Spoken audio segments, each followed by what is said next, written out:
그리스 로마 신화 17번째 이야기, 로미오와 줄리엣의 원형인 피라모스와 티스베의 사랑 이야기를 지금 시작합니다. 펜테우스의 비극으로 점철된 낙소스 섬에서 지중해를 따라 동쪽으로 가다 보면 바빌론이라는 도시가 나옵니다. 바빌론은 전설 속 세미라미스 여왕이 벽돌을 이용해 쌓아 올렸다는 견고한 도시죠. 이곳에 피라모스라는 청년과 티스베라는 처녀가 있었습니다. 둘은 얇은 담장 하나를 경계로 나란히 붙어있는 이웃집에 살고 있었죠. 피라모스와 티스베는 둘 다 눈부시게 아름다웠고 어린 시절부터 자주 마주쳤기 때문에 자연스럽게 서로를 사랑하게 되었습니다. 하지만 양가 부모님들이 반대했기 때문에 둘의 사랑은 금지되어 서로 만날 수 없게 되었죠. 피라모스와 티스베는 그저 담장을 더듬으며 건너편에 있을 연인을 그리워할 수밖에 없었습니다. 둘의 사랑은 갈수록 커졌기 때문에 벽에 난 작은 틈을 발견하기까지 그렇게 오래 걸리지 않았죠. 두 연인은 틈새를 이용해 사랑을 은밀하게 속삭였습니다. 당장이라도 키스를 주고받고 싶었으나 틈새는 너무 작았기 때문에 둘은 저녁이 될 때까지 공허한 말만 되풀이하다 방으로 돌아갔죠.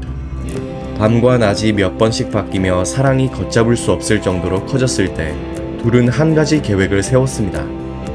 모두가 잠든 한밤중에 문지기를 속여 집과 도시를 벗어나 도망치기로 한 것이죠. 둘은 길을 잃어버리지 않기 위해 니무롯 왕의 무덤에서 만나기로 약속하고 방으로 돌아갔습니다. 아주 천천히 지던 태양이 바닷물 속으로 들어가고 어둠이 짙게 깔리자 티스베가 먼저 집 밖으로 나섰습니다. 그녀는 베일로 얼굴을 가린 채 약속한 무덤에 도착했죠. 무덤 근처에는 시원한 샘물과 거대한 뽕나무가 있었기 때문에 티스베는 그늘 아래에서 연인을 기다렸습니다. 그런데 벼랑간 무시무시한 암사자가 나타났습니다. 방금 식사를 마친 듯 암사자의 아가리에는 피가 흥건하게 묻어 있었죠. 암사자는 샘물을 먹기 위해 점점 다가왔습니다. 티스베는 화들짝 놀라며 근처의 동굴로 숨어들었죠. 샘물로 목을 축인 암사자는 길가에 떨어진 쇼를 발견했는데 이는 놀란 티스베가 떨어뜨린 것이었습니다. 암사자는 피 묻은 아가리로 쇼를 찢어 발긴 뒤 그대로 숲으로 돌아갔죠. 잠시 후 피라모스가 무덤에 도착했을 때는 붉게 물든 티스베의 숄만이 덩그러니 놓여있을 뿐이었습니다. 피라모스가 숄 주변에 선명히 찍혀있는 사자의 발자국을 확인했을 때 그는 정신을 잃을 뻔했죠. 연인의 숄에 키스를 퍼부으며 한참 눈물을 흘린 뒤 피라모스는 품에서 칼을 꺼내들었습니다. 불쌍한 티스베여, 나는 죄 많은 영혼이야.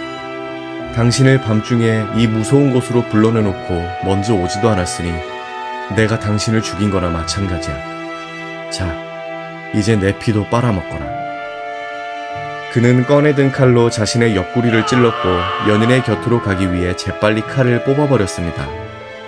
그의 몸이 쓰러지자 피가 분수처럼 공중으로 솟아올랐죠.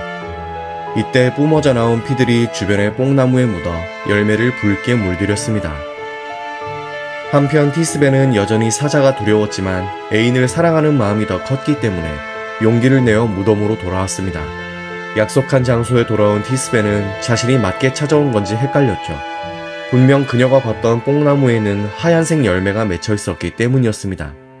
주변을 거듭 살피던 그녀는 피가 흥건한 시체를 발견했고 두려운 마음으로 시체를 내려다보던 그녀는 곧바로 연인을 알아보았습니다. 손에 쥐고 있는 찢어진 숄과 칼이 빠져나간 칼집, 그리고 선명한 눈물 자국. 티스베는 온몸을 전율하며 슬프게 울었습니다. 마침내 둘의 입술이 닿았지만 차갑게 식은 연인으로부터 돌아오는 대답은 없었죠. 티스베는 하늘을 바라보며 간절히 기도하기 시작했습니다. 그녀는 서로의 진실된 사랑을 인정하는 의미로 뽕나무에 합당한 표시를 새겨달라 부탁했죠. 기도를 마친 그녀는 망설임 없이 연인을 죽인 그 칼로 자신의 가슴을 찔렀습니다. 티스베의 기도는 신들을 감동시키기에 충분했기 때문에 이날 이후로 뽕나무의 열매는 완전히 익었을 때 검은색으로 변하면서 두 연인의 영혼을 위로하게 되었습니다.